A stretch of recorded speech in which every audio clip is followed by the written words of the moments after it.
Hope Neve's as good at finding people as you claim. She's the best damn detective I've ever met. If she says she's got a lead on Solas, I believe her.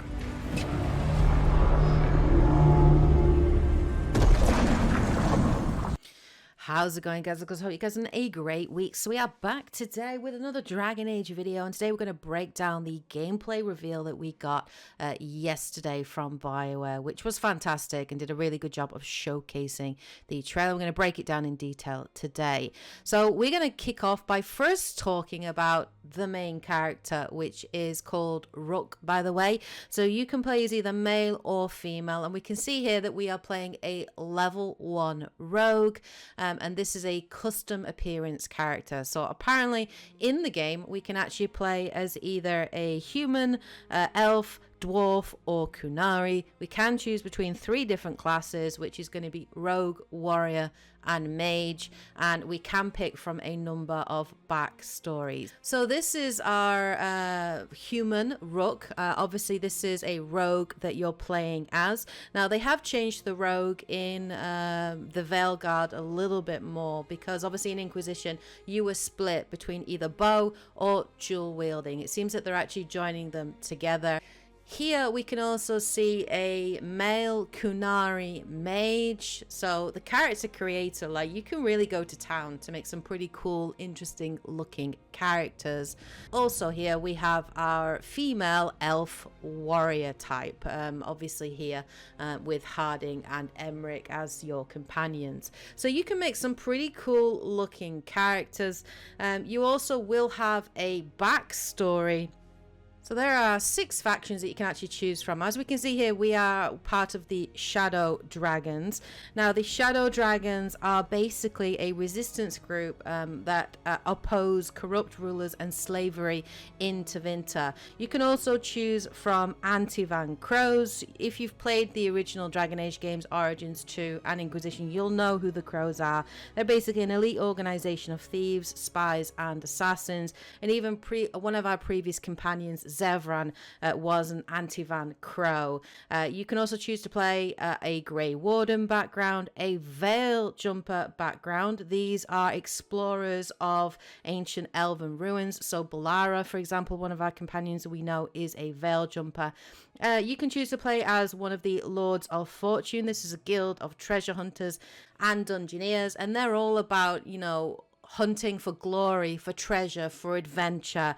So Tash, for example, is a Lord of Fortune, and they're based out of Rivain. And then finally you can play as the Morn Watch. These serve as the elite guardians and keepers of the Grand Necropolis, and they deal with, you know, necromancy and sort of protecting the sacred repository of the dead.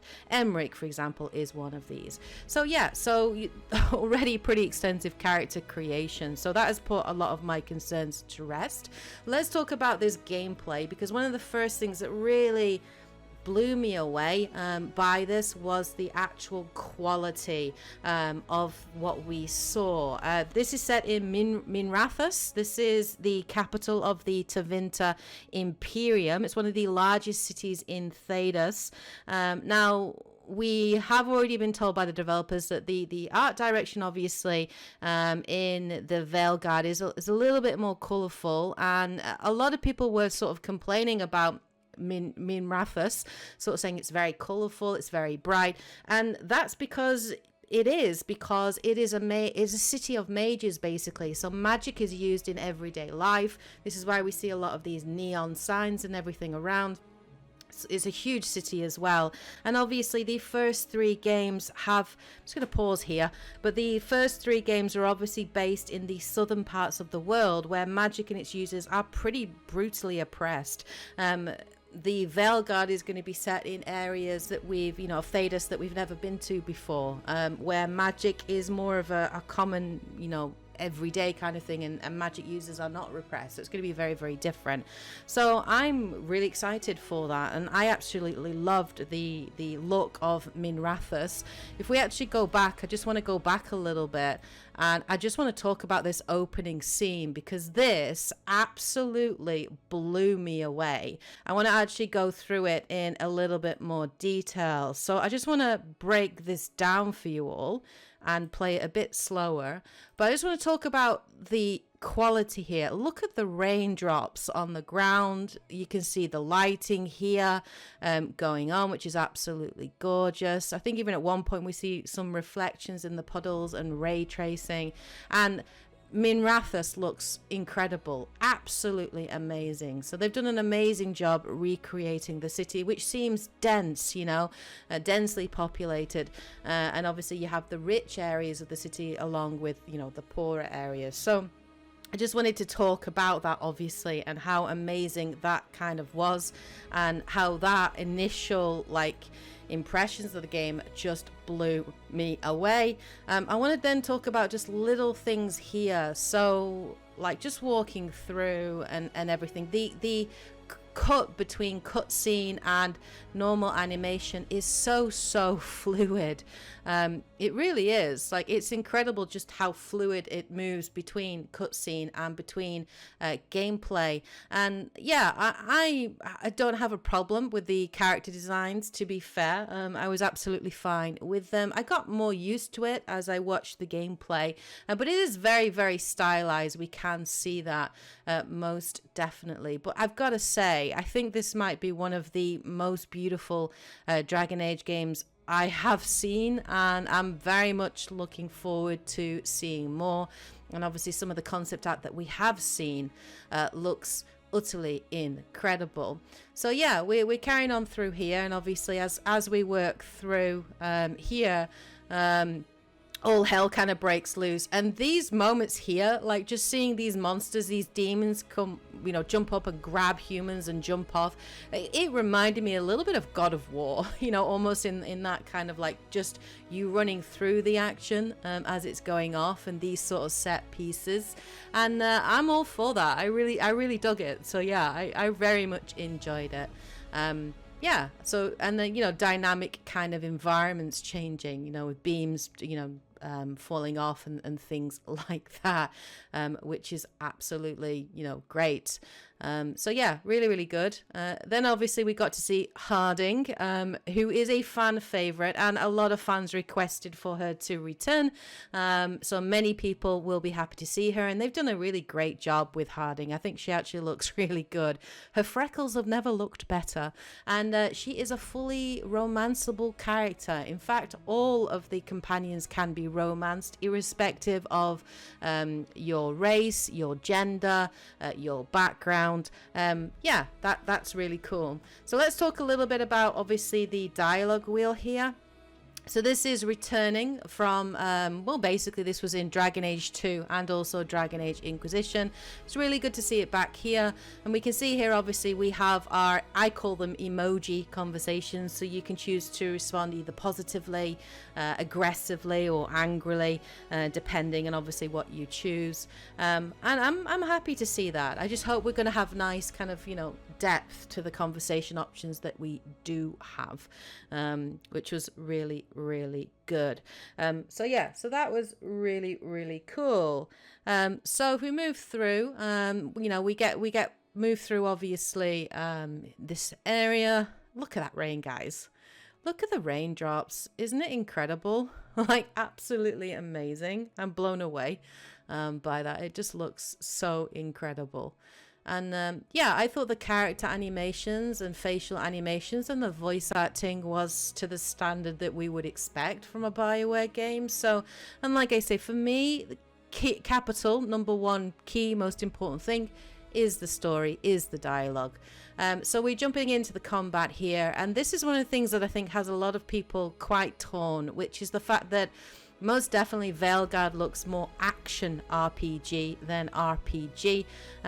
What I will say I really liked was the fluidity of Rook's movement here, the ability to dodge, to duck, to jump back, to barrel roll, so to speak. I liked his fluidity of movement. I've been playing back through Dragon Age Inquisition recently, and while I still love that game, I do feel that the combat is probably part of its weakest part, especially the movement of the character just doesn't feel as fluid as what we're used to, you know, in current modern games. So yeah, really pleased to see that. which was really cool. We obviously have consumable potions there, and we can restock these as well, which is great. That's obviously tied to the directional button, so maybe we'll get other potions like mana potions and things like that, or regen potions. Maybe we'll get a jar of bees. That would be awesome. I really loved the bees in Dragon Age Inquisition. So yeah, so we're carrying on here. Going through obviously with all the creatures. Seriously, just the set pieces, man, are so good.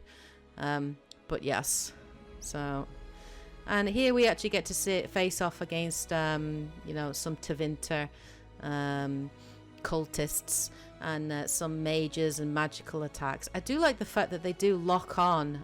If they do attack you with spells, you do get kind of a bit of a line that shows you where that attack is gonna come from. Which is really cool. And we see more of that here as we face off of them. We see multiple lines here, and we can actually dodge to them, which is really awesome. And you can also parry spells as well, apparently. Lord knows what these blades are made of. I think that's a little bit crazy that we can do that. But I like the fact that it gives you just a lot of information about where attacks are coming from, which is great. You know, I'm all for that. It's going to make combat quite fluid. And obviously the camera is much closer to us because this is a more action-focused kind of game. So I do like the fact that you have lots of information here on screen, just to give you a hint of, you know, where attacks are coming from, so you can dodge and parry as needed. And then we're going to go into another fight, and I think it's at this point that we actually get our first look at an ability and our wheel. So we're going to pause here on the wheel, and yeah, we already got, you know, this here is new, obviously for Dragon Age. In Inquisition, you could pause the gameplay, and you had what was called a tactical camera, where you could actually look above the action. Unfortunately, that is not going to be in Veilguard, but this is the tactical side of the combat that they're talking about. So when you hit that wheel button, which I think is mapped to the R1 button, this will completely freeze the action and bring up a tactical wheel. And from here, there's a lot of information that you can get on screen. Now, it completely pauses the action. So if things are going a little bit haywire, you can totally pause it, look around, you know, set up attacks, set up moves and things, but also you can get some info on enemies. Now, I am going to look at a more detailed wheel later on, because this only showed us early game abilities, so I think we only had one ability throughout this gameplay, which I feel was a little lacking, but we can see here that there are 3 abilities that we have as our own characters, and these 3 here are our companion wheels. So sadly in Veilguard you can't switch to your companions like you could in the previous Dragon Age games, but you can give orders and instructions to companions. I want to have a look at some more filled out detailed wheels, just so you can get a better sense of it. So I want to have a little look at some more detailed, sort of fleshed out. Now here obviously we can see that we have 3 abilities, so you can map 3 abilities to your character at any given time, and we can see 3 here. This is our ranged attack. So apparently every single class will have a ranged option. This here obviously for the rogue is a bow and arrow, and then obviously we've got maybe a special stronger shot with your arrow here, and then we've got maybe some things which are more attached to kind of like your dual wielder. And then this is our mage Kunari. So again, we can see 3 main abilities. Now what I wanted to point out here, and I'll point this out in the next one, is there are pips on every single ability, and that is important because that's connected here to something called our momentum bar, and I'm going to talk about that in a little bit more detail. But like I said, here with the directional, we can see here that we've got other options. So yeah, that's your healing potion, and then obviously I think this is mana, maybe, possibly, but we'll see. But we can see here that the mage has got a ranged attack right here, and then something else here, which I have an idea on what that might be. But this is the one that I wanted to look at. So this is what they should have shown in the gameplay reveal. I think the gameplay they showed was pretty cool, but I think what they should have done is really maybe shown, it didn't have to be story based. I think they were going for the opening mission to kind of give that wow factor to the game and the opening setting. And obviously it's got Solas in the opening mission as well, which is really cool. But I think what people did really want to see was the combat, and I think if they had shown a little bit later on in the game, we would have got to have seen more abilities, the more tactical side of the game in terms of giving instructions and orders to your companions. But I want to break this down in a little bit more detail. So this weapon wheel or ability wheel is very tactical, and we can clearly see here when we aim on the character, on the enemy, we actually do get intel, which is quite useful. So this ogre is vulnerable to fire and also resistant to poison. Now we didn't have this in the earlier game sort of footage that we got to see, so I'm wondering if this is an ability that you unlock, or maybe a passive ability that you unlock as you progress through the game. We can see obviously here we've got our 3 abilities. Our companions also have 3 abilities here as well, and I think this here is giving instructions to the companions. So maybe this is saying, I want both of you to attack that enemy, or you know, I just want Harding to attack that enemy, or Balara to attack that enemy. So I think that's kind of the orders in that way. And then obviously the coolest parts I wanted to pick out on here is a couple of things. One thing which I really like the sound of, which is the fact that actually you can do combos in Dragon Age The Veilguard. So for example, one character can debuff an enemy, or for example here, sunder an enemy. So this is a sundering move here from Harding. And then we can actually then combine that with fade bolts, which actually then detonates that sundered target.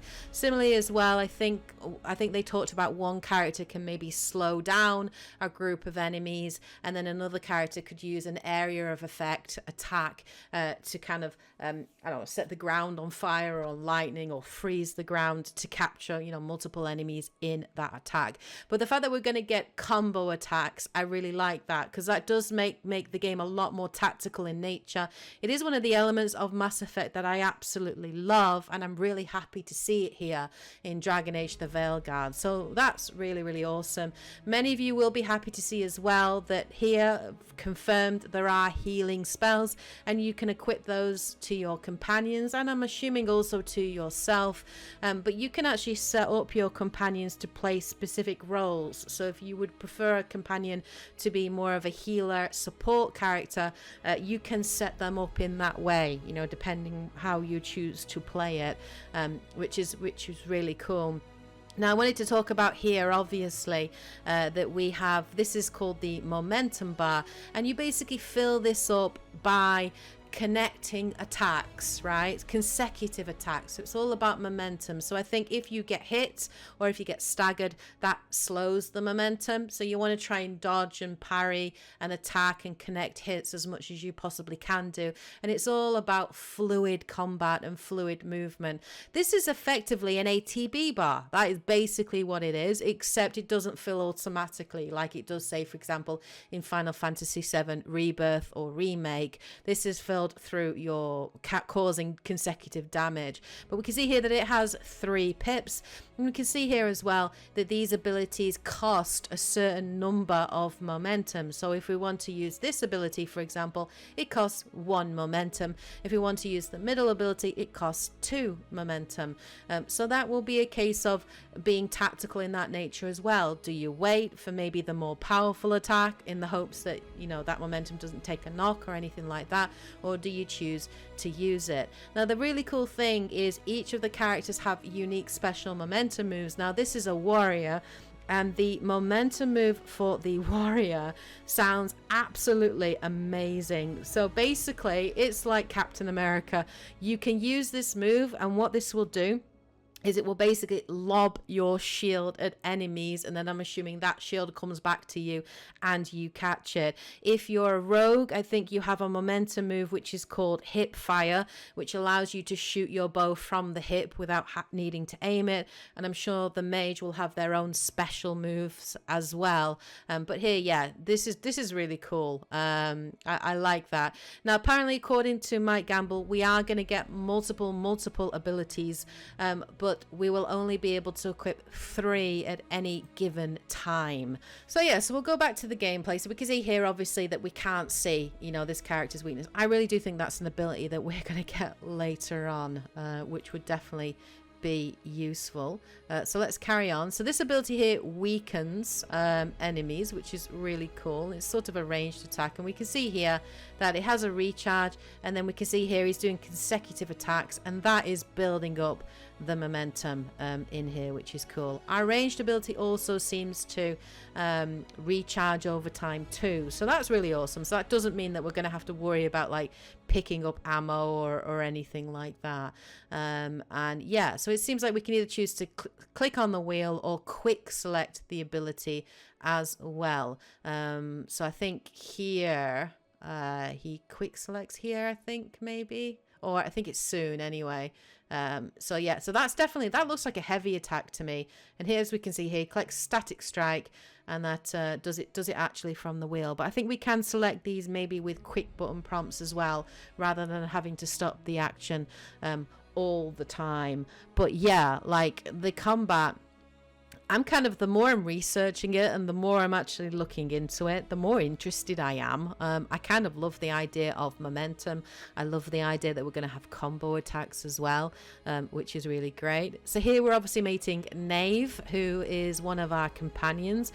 What I liked about this bit in the game is, I think at this bit, Varric and also Neve do sort of throw a little bit of flavor in terms of their dialogue, in terms of you being a shadow from a shadow dragon background, which is nice. It's really nice, the fact that they throw that in, and because Neve obviously is a shadow dragon as well, so I'm liking that. That's really awesome, and I'm assuming each of the backstories are going to have similar things as well, which is really, really great. So yeah, definitely, yeah, that was the bit there where I think he talks about it, and obviously we're back into dialogue here and choices. Now I liked the bit here where Neve actually was like, all right, I see that you want to just get on with it.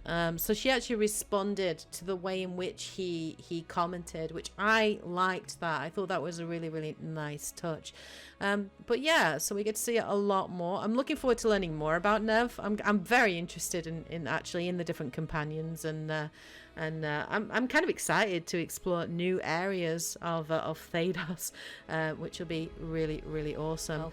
I want to just jump on a little bit further ahead, and I want to talk a little bit about the demon designs, because I will admit I'm not overly sold on them. Obviously, a lot of the demons here, they're all floating, obviously. They've all got this kind of like color kind of wispy palette to them, in terms of different color to them, and I don't know if that's because of like where they are in the world. Are they infused with magic? I don't really know, but I find them a little bit samey. And so yeah, I'm not overly sold by that, if I am honest.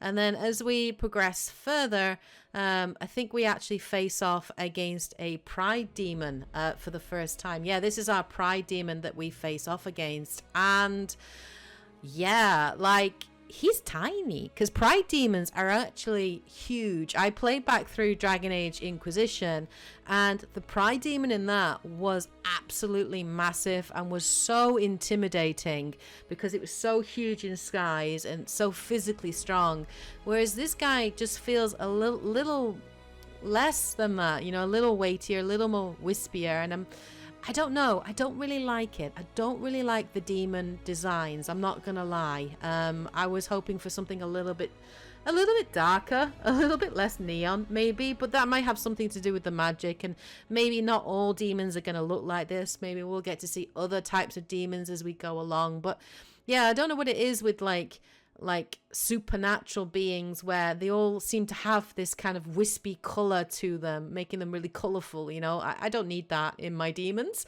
But yeah, obviously the fight is pretty challenging. We see their nice dodging mechanics and rolls and things, and I think even at some point we do parry one of his attacks, which is really cool. And obviously we've got a little halo there above our head, which changes, you know, color as the threat, I suppose, gets bigger. So a little Batman-esque in that way. So that allows us obviously to identify, you know, when we need to dodge, when we need to duck. And I think it is going to be a lot about parrying and dodging and things like that. But the movement, I very much enjoyed the movement a lot. I thought the movement was absolutely fantastic in the gameplay. So yeah, I very, very much enjoyed the movement. But yeah, I wasn't sold by this pride demon at all. I really wasn't. But yeah, so that was the boss fight, I suppose, that we had in the game, which was fine. And then obviously we're getting here to face off against, here it is, Solas. And here they really were kind of pulling on sort of the heartstrings a little bit here, because obviously Varric here is talking about, you know, facing off against Solas and going to talk to him. And you know, the crew are like, you're crazy. Like, what are you doing? Like, you're absolutely mad. But I liked this moment here where Harding obviously clearly does care about Varric and was obviously showing her concern for him. And one of the things we did learn about companions is that obviously you can romance all 7 companions, but if you choose not to, they will actually potentially romance each other, and they have their own feelings, their own attractions. We can see here obviously Harding very much approves of our choice there. So the decisions that you make are going to have an impact upon your companions and your relationship with them. Apparently that is going to have quite an impact on the game. So as you build up your bond with your companions, they obviously get their base abilities. Those will level anyway with XP over time, but certain specializations or enhancing certain abilities only become available if you increase your bond with them. So they will also apparently have their own character quest lines and sort of, I'm guessing, almost loyalty mission-esque missions specific to them. That has been confirmed, so I'm very much looking forward to that. But yeah, I love the fact that they can have romances between the two of them. I think that's awesome. I love that in Mass Effect 3, where Garrus and Tali actually ended up together. I absolutely love that. And I like that in Baldur's Gate, where like that can happen, where some of the characters can actually hook up. Although in Baldur's Gate 3, like all the companions are kind of thirsty. And maybe that won't be the case, obviously in the Veilguard. But yeah, that's pretty cool. So yeah, I think definitely here, I think they should have jumped to later on sort of gameplay segment personally. But I will say all the cutscenes and just the animations, just everything. It is a beautiful looking demo. If the rest of the game looks like this, then I am very excited, because I think it's going to be a gorgeous looking game. And yeah, I'm interested to see what's going to happen with Solas. And this here, I mean, like, I really thought that Varric was going to die, and they were definitely hinting at that, especially when he does like this moment when he actually like breaks Bianca, which I was like kind of furious about. I was like, Bianca, like when he did that moment. But apparently, according to BioWare though, anybody can actually die. So your companions, there is permadeath in the game, and they have said that they're wanting it to be a little bit more akin to Mass Effect 2, in that you are forming kind of a band of a team, basically, to take on effectively what is like an end of the world, almost suicide mission level of kind of adventure.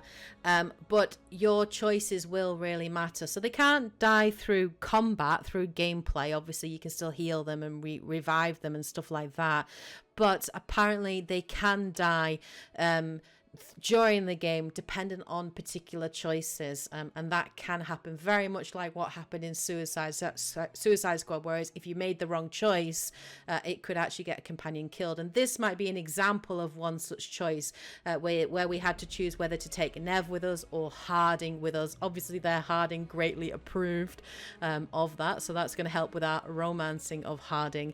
But that moment, you know, if that was later on in the game, if Neve wasn't well suited to holding that line and facing off against those demons, potentially maybe Neve could have died. So I like the fact that the stakes are high in the game.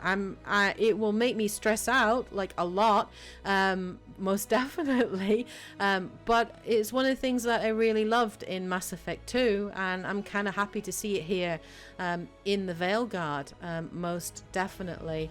So yeah, just the movement, like just everything from the parkour to the combat to everything just seems incredibly fluid. Now, one of the things I didn't mention with the classes is that they actually have specializations. So you can choose to play as a rogue class, but they can actually specialize into, say, like a duelist, a saboteur, or a veil jumper, and each of the 3 classes will have 3 specializations. So suppose there's like 9 archetypes that you can actually pick from, I suppose, as part of the gameplay, you know, which is cool, you know, which is really cool.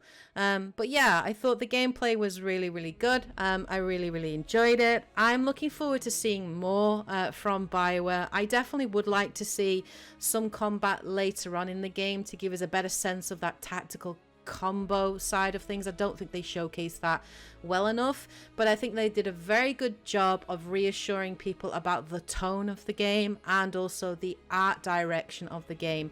While I do think it's still going to take a bit of time to get used to the style of the characters, I do think that they fit very well within the setting, within the art style of the world, and how gorgeous this world is. So yeah, very much looking forward to seeing more. Obviously that's just my breakdown of the gameplay reveal that we got to see. Let me know what you guys thought of the gameplay reveal. Thank you so much for watching. Take care, and as always, happy gaming. I should go.